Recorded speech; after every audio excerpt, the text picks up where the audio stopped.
You'd think I'd forget to eliminate this program from bowl eligibility, and you'd be right. Get out!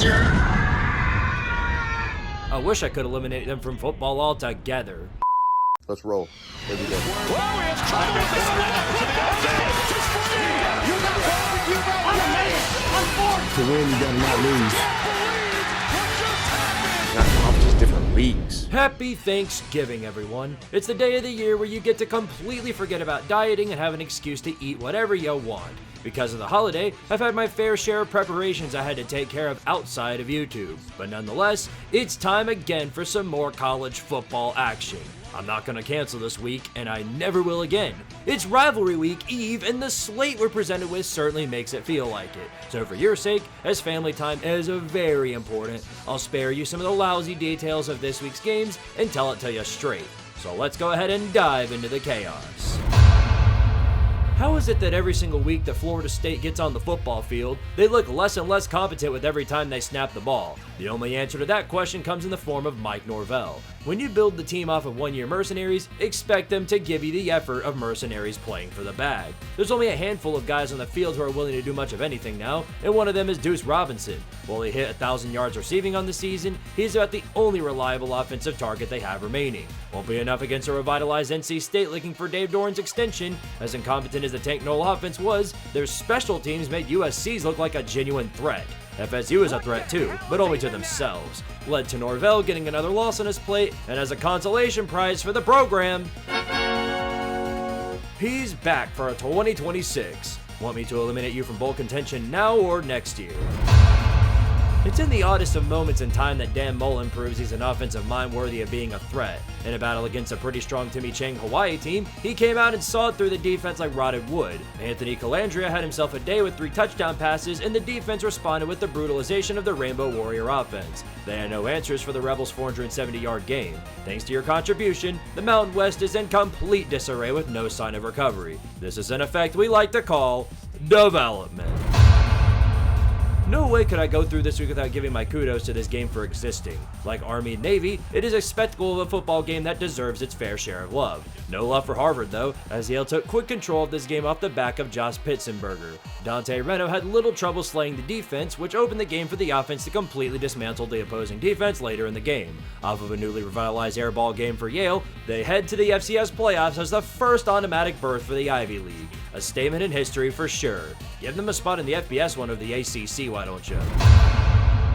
Noticing a trend here for Ohio State, I imagine. For the last 12 weeks, they've done nothing but the same thing weeks on end. With a schedule sponsored by Charmin Gigantamax Soft, it's all they could ever do. Obliterate your schedule with ease each week and every week. So much so that we had a rare case of the Buckeyes resting their starters for the brawl next week because Rutgers is a professional at beating themselves. An art they perfected in this battle. Even without relying heavily on their passing game, Ohio State gouged Rutgers with the rushing attack, as Bo Jackson had 110 yards and 2 touchdowns to add to their lead. Don't you just love the talent fee? We'll see how much it helps you when you find yourself heading to Ann Arbor for the right to return to the Big Ten Championship for the first time in an eternity. Boy, wouldn't it be funny if something funny happened again? Bo Pribula's return to the field was a lot less cinematic than Sam Levitt's, that's what I can say for sure. Against the wall of death and wagon sauce known as Oklahoma's defense, he, as well as the whole team, spent hours on end flailing around waiting for some miracle to happen to them. But alas, it never came. Oklahoma sacrificed their offense heading into the SEC for this purpose and this purpose alone. If constant shootouts aren't going to grant you any titles, better let the defense do all the work while John Mateer throws at the grass again. The stat has worked wonders for them so far, as they are 1 game away from hosting a game in the college football playoffs. Mizzou's season was always going to go mid, not because they lost Sam Horn, but because they are Missouri. And Eli Drinkwitz has to maintain his spot there.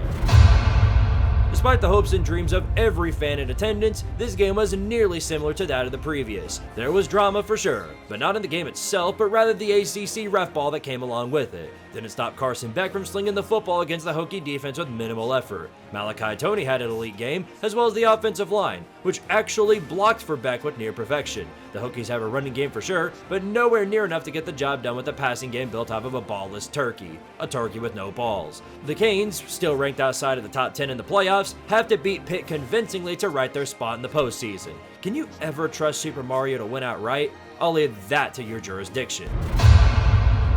two mid-tier Big Ten teams doing what they do best, fighting to see who's the middest of them all. Northwestern proved to everyone on the field and more that Minnesota's defense can only show up against offenses with no pulse. Preston Stone suddenly turned into what you get when EDP finds the Cupcake Factory, a legitimate threat. 25 out of 30 for 305 yards and 2 touchdowns was enough of a high that the Purple Kitties managed to find themselves in a battle with the Boat Rowers. Yeah, I said a battle because Drake Lindsey was not about to back down. He himself scored 4 touchdowns to keep Minnesota in the game until the end.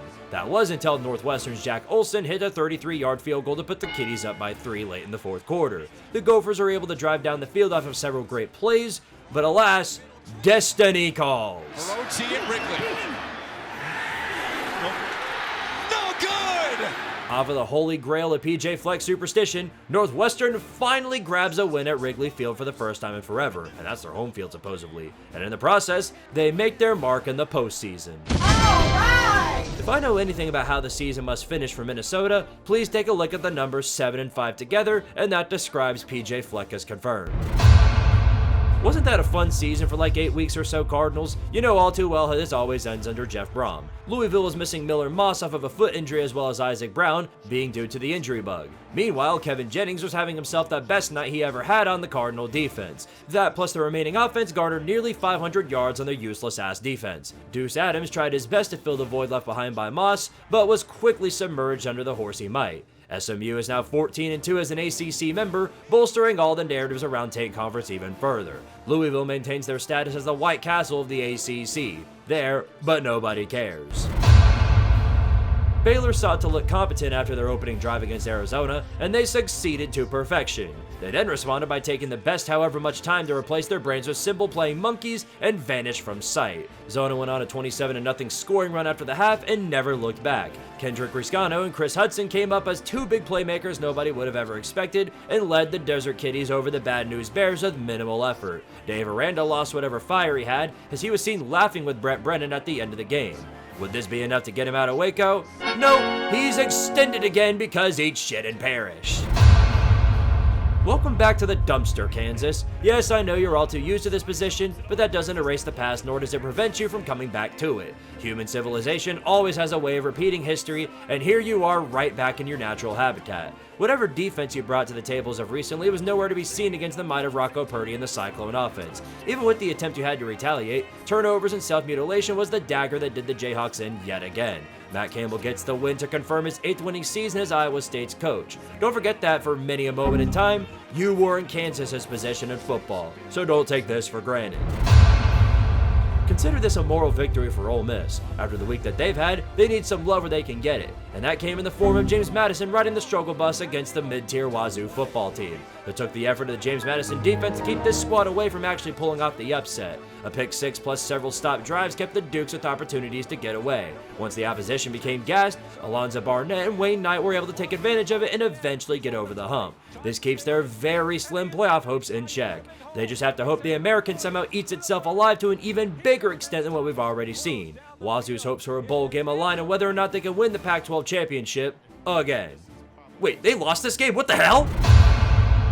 Pass interference, everyone in attendance, 15-yard penalty, automatic subscription to Squidtard Sports. Tell me if you've heard this one before. A Lincoln Riley offense comes out on fire in the first half just to eventually wither into evaporation because the defense can't stop a still rock from moving. You have? Oh, where at? Oh yeah, every single game. Dante Moore and Noah Whittington took their time blasting through the USC defensive front, and not the special teams efforts of Malik Benson, it was more than enough to put down the Condoms' playoff hopes. Even with some trickery from Mekhi Lemon passing for a touchdown, we know with Riley that no Heisman favor or anything close to it is enough to win a big game. Good news is he's coming back for next year as said by him.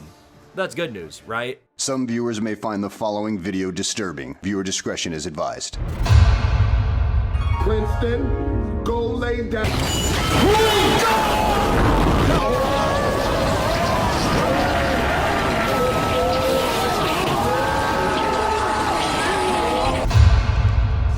The Commodores are getting hot at just the right time. When you're like them and feel as disrespected as they do, it makes all the sense and more. Something to take into account though is that their opposition checked out of sports the moment basketball season came along and shat the bed themselves. 31 yards rushing for the Wildcats against the Vandy defense was more than enough for Diego Pavia to clear the gates of the Wildcats and run away with the game.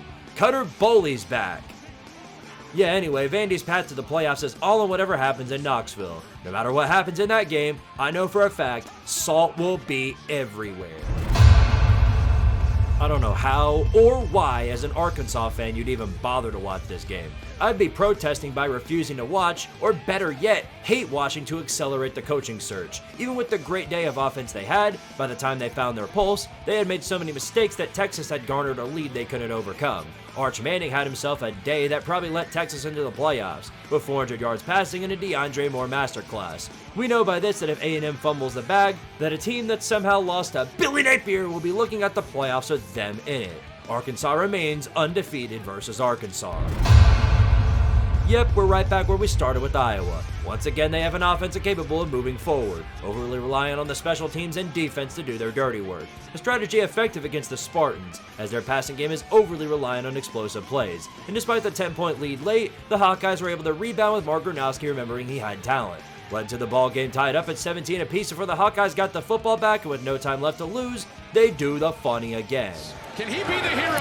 His kick is on the way, and Drew Stevens walks it off on his final day in Kinnick Stadium. Not sure how they managed to keep winning these close games like this, but after Jack Trice, they deserve this one. Don't let it fool you though, nobody won this game. Iowa just lost by a little less. Duke's offense going in reverse through this game was the only thing that let North Carolina hang around in this battle. Both offenses used different parts to keep themselves in contention. The Blue Devils are heavily reliant on the run game, while UNC relied on the passing game they didn't have. Just like that succubus Jordan Hudson to Bill's legacy as a coach, the Devils slowly sapped away at the will of the Tar Pits before bringing the game to a pivotal moment in the final quarter. Fake it, look at Polino, off the fake, and Polino down the sideline, knocked out at the 1. Trickery in the most heightened moment from Manny Diaz of all people. I've seen some crazy things, but that might take the cake for the week. Thanks to the blue balls being given to North Carolina, Duke now finds themselves heading to the postseason. Alright! Meanwhile, Hudson saps the life of the program even further by taking them to the opposite side of the spectrum, the couch, similar to where Bill watches his team. Doesn't surprise me Jordan didn't get punished for showing her credentials. Well, those aren't even worth anything anyway. Get out! Look at this. They actually had talent after all. It took them the full season to find it, but good for them. The normally well-rounded Utah defensive front was reduced to a slice of cheese against Joe Jackson, the Kansas State offense. How can they mess this up, you ask? By attempting a 2-point conversion in the fourth quarter, just for it to be intercepted for a pick 2. From there, the Utes remembered that they were good at football again, and Devon Dampier led them down the field time and time again, including for the game-winning score. On the final possession, Utah sealed the game with Lander Barton put the game on his hands and ended it from there. Pain from the jaws of victory is what Chris Kleeman's tenure is all about. Come on, what's the point? You already know what happens. This is literally just like the sequel to the movie you've already watched 1,000 times. Michigan had no trouble contributing to that, as our offense returned with Bryce Underwood having a great day through the air. With Michigan missing its usual lead backs, Bryson Kudzall stepped up in a big way. 100 rushing yards and 3 touchdowns on 20 carries. The Turtles themselves moved as such, and never bothered to offense through the game. Michigan is now one Ohio State win away from putting the entire conference in Indiana's hands. The Turtles now come off their 7th loss and thus once again melt down before reaching the end of the season. Next year, just forfeit the moment the spooky season hits. Get out!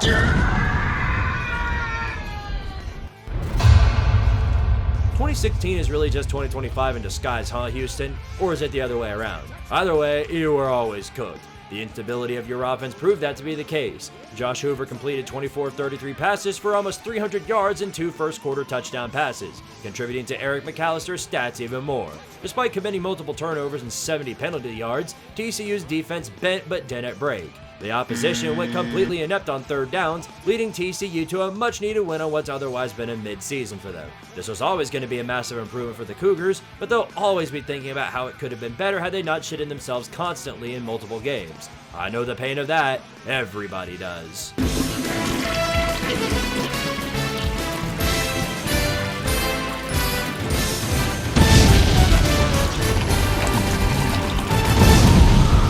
Pac-12 is certainly a glutton for these types of games, aren't they? This game was such a mess, I don't even know if it's worth covering, but I'll do it anyway. Zane Flores hit wide receiver Gavin Freeman for a 5-yard touchdown to take a 7-0 lead, and from that point onward, remembered their place as the bottom feeder of the conference. Even Taven Jackson was able to figure out his way around the defense. Thus, with under a minute remaining, Noah Rulas drilled a 34-yard field goal with 57 seconds left to give UCF a 17-14 lead. Do the Cowboy fans even feel anything anymore? Or are they in recharge mode for what's to come? Either way, it's a scary result underway. Here's your yearly consolation prize for half of the SEC teams, as they get their November cupcake before rivalry week to make themselves feel more prepared for the matchup underway. I doubt any massive preparation could hype up anyone before the Palmetto Bowl, but South Carolina fans now have something they can be happy about. The Norris Sellers completed 16 of 20 passes for 274 yards and 2 passing touchdowns, and added 82 yards rushing plus 2 rushing touchdowns. Even his little brother got to do some work this week.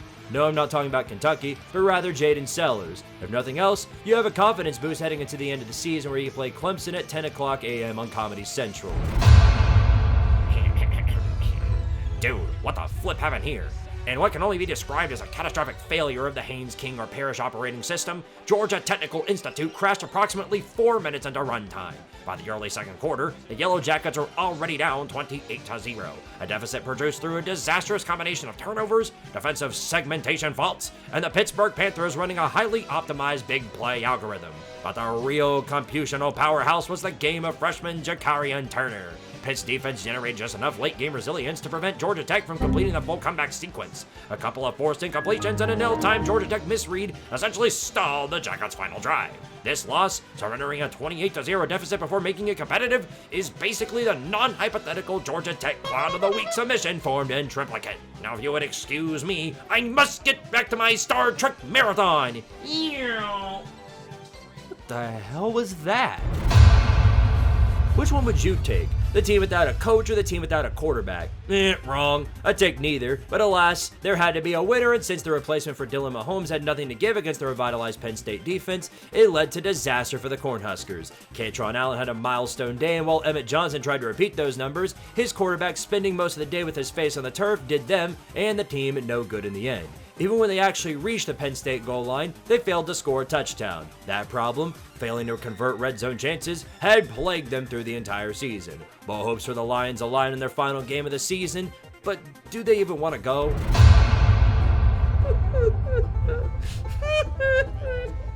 It's finally over. It's finally over. We did it. This has been so long. 22 years. It's 22 years and this is finally over. The Joey Aguilar is the god of Tennessee football. Oh my goodness, it's finally over. And you've been freaking drain the swamp in Gainesville and Jack Gum, Florida. You daggum suck. It's finally over. It's long over. God save the queen. We did it. We did it at long last. I don't care if Florida's 3-8. We finally did it. Let's go. I'm so happy. We finally got it. Yeah, I don't know why I put any faith in you either. When you let a team with one of the worst offenses in the country lead the game in its entirety, you deserve to go back to your title of doormat in the conference. Let me do like your time of possession and move away from you before you can do any more damage. A big-time rivalry game, also known as the only game Cal football cares about, led to the most catastrophic of outcomes. They got dashed to oblivion with no sign of return. Cal's consistent turnovers off of 3 fumbles proved to lead to their failure. 2 of them returned directly for touchdowns. Thanks to their self-mutilation, Stanford in their buffer year ended the losing streak and put a bow on what's been a very shitty season. You'd think this would be enough for change, but who the hell knows at this point? Unlike James Madison, North Texas knows their playoff hopes lie in the balance of how well they perform through the rest of the year, and with that in mind, their offense came out and eviscerated the food. Drew Messmaker had 469 passing yards, 3 passing touchdowns, 0 turnovers, a near-perfect performance. Even with a great Rice run game, it was far from enough to save them from the predictable outcome. A 10-1 record in that kind of dominant performance gives the Mean Green momentum for prayer that the rest of the conference blows up. Many around you are wishing for the same.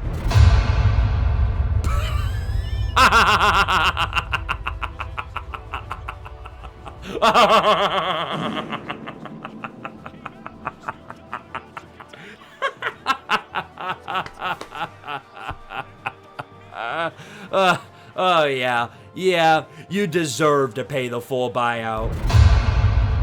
Sure, their path looks like a tough one, but their odds look stronger than Miami's, and that's a great sign. They built an even stronger resume off of this win. LJ Martin carried the load for BYU as he rushed for a career-high 222 yards on 32 carries and added 44 receiving yards along with 2 touchdowns. The defense wasn't near perfect, but the forced fumble at the end of the game was what gave them the dub to finish things off in Nipples Stadium. Just make sure your quality loss keeps winning. Quote from the Colorado defense: "We ain't coming." 580 total yards allowed, 355 rushing yards, Raleek Brown with 255 rushing yards, 288 all-purpose yards, more than 11 yards per carry for Brown. What the hell were you all doing all week? Just get out of my face. You say you won't settle for mediocrity, but to be fair, you're actually right about that. You're just straight ass. Speaking of straight ass, Nico Amagamalivia or not, UCLA was always going to put belt to cheeks on this one. Washington's offense just brutalized your poor defense, and with no sign of an air game to respond with, it was considered a glorified scrimmage for the Huskies. The SEC gets them every November, why can't the other conferences? Well, there's your end of the slate of games this week. I know it was quicker than an Alabama fan can read, but it's all in preparation for what's to come this week. Feast well this weekend, ladies and gentlemen, for we have to stomach a table's worth of food on top of all the football chaos that is yet to occur for the final week of football. There's plenty of other outlets that can lay out the playoff and conference title scenarios, so no reason for me to do that because I'm too stupid to understand it myself. What I can much more accurately understand is who's making it to the postseason and who isn't. Going from 0-3 to bowl eligible is impressive. Going from a fraud at the conference to a possible title chaser is elite work. It only took half of the season for you to get it back and come back from the dead. The late season rushing attack and clutch ball when it counts solidified your spot in December whether or not you head to the conference championship. Alright! New coaching staff? No problem for the Aggies. Their offense struck on all cylinders this season, and while it wasn't to the extent of North Texas, it was enough for them to get the 6 wins needed to make their spot in the postseason. Nothing like a strong home stretch to get you all the way there. Alright! You may suck donkey ass on the road, but just like Utah State, you are bailed out by a strong showing on your own turf. After the struggles to start, you clawed your way back to a point you can make yourself get to the 6-win range. Clutch ball and chaos overtime helps solidify that. Welcome back to bowl season. Alright! Jeff Traylor has a tendency of pulling off the unthinkable. The unthinkable part here was the fact that the Roadrunners fell off as hard as they did. However, off of resilience and veteran leadership, they got their old ways back and spanked the shit out of the Pirates to get back to the postseason. An offense like this poses a significant threat to whichever team is unfortunate enough to meet them in the Snoop Dogg Bowl. Alright!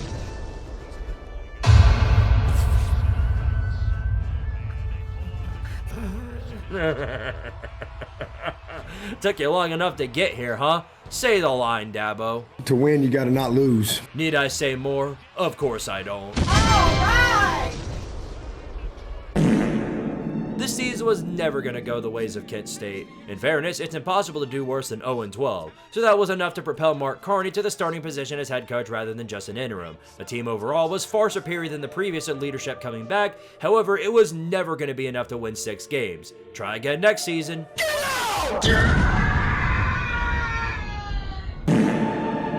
Coming off of a rough 2024 season, there was hope 2025 could be a get back on track year, but the Cowboys were picked to finish near the bottom of the conference in the preseason media, and that they did. They sealed their fate with that. Squandered opportunities in multiple games contribute to that fact. If nothing else, at least Josh Allen's number is retired. But yeah, not much of a motivator.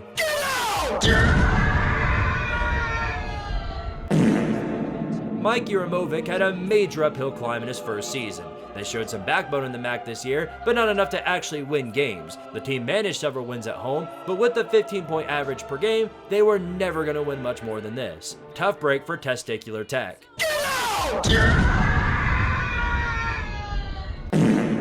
Zach Kitley was additionally put in the tough spot due to coaching turnover, and while their offense was much more productive than Ball State's, their defense was an entirely different story. It was there for decoration to go up on the feature wall at Home Depot. In both conference and non-con games against tougher opponents, results have sometimes even been lopsided. Gave yourself enough ass whoopings to find yourself out of the postseason contention now. Kiffin could always come back.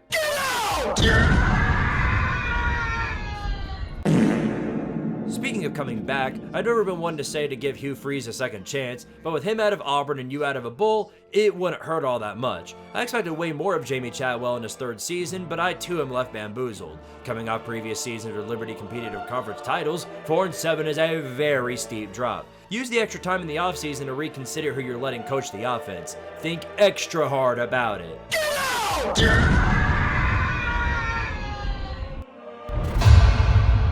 A plot twist for certain, but it looks like we have another coach out of a certain job. Eric Morris of North Texas had some phenomenal development with this team. Results have shown up with the Mean Green being potential playoff contenders heading into the final week of the season. It was inevitable that he'd be picked up by a desperate program in need of a new face. Thus is the result here. You get offered enough money, and you'll bail midway through the best year in program history. Eric Morris, and get into the Big 12. With the coaching turnover this season has had, this is one of the best possible outcomes for the Cowboys. They could have taken any overrated Power 4 has-been, but instead chose to give the up-and-coming talent a chance. Pulling a successful G6 coach with an exciting offense that ties to North Texas, he checks all the boxes. Imagine an Oklahoma State offense that is actually successful. Crazier things have happened. Welcome to Stillwater, Coach Morris. Nightmare scenario for the Huskies. I doubt they or anyone else involved had any idea this was going to happen. I don't even think this team found out until this Wednesday. But here we are. He's had a good track record so far, so it wasn't a surprise to see him get offered by a stronger program. Jim Mora? What? I knew basketball had a hold on UConn's program, but this appears to be a downgrade for Mora. What exactly are they paying him? Colorado State certainly has the potential as a program with a good stadium and recruiting pipeline, but you had a program already built across this country. Maybe I'm just not seeing the bigger picture because I'm missing something here. Either way, welcome to Fort Collins, Mora. Wait a minute, who the hell's picking you up? Nobody other than the coaching grave. Over 9 seasons, Wilcox finished 48-55, less than 500 despite all the time and resources to be something better. In the moments where they looked competent, it was followed by 5 games of pure clownery and stupidity, a turd stain that followed him from the Pac-12 to the ACC. I said it after they lost to the shit-ass 2-10 FSU squad. You blow a game like that, and your time is very numbered. Given resources, academic reputation, and competitive potential, many expected more, but with only 1 season above 8 wins and no conference titles or major bowl achievements, he underdelivered and a new path was needed. Go find another NFL coach in need of another job, or make Marshawn Lynch your new guy. It's done wonders for Stanford. Justin Wilcox. These guys, I'm gonna watch here for a second. Oh, ball! Go, Jay, go! Go, Jay! Go!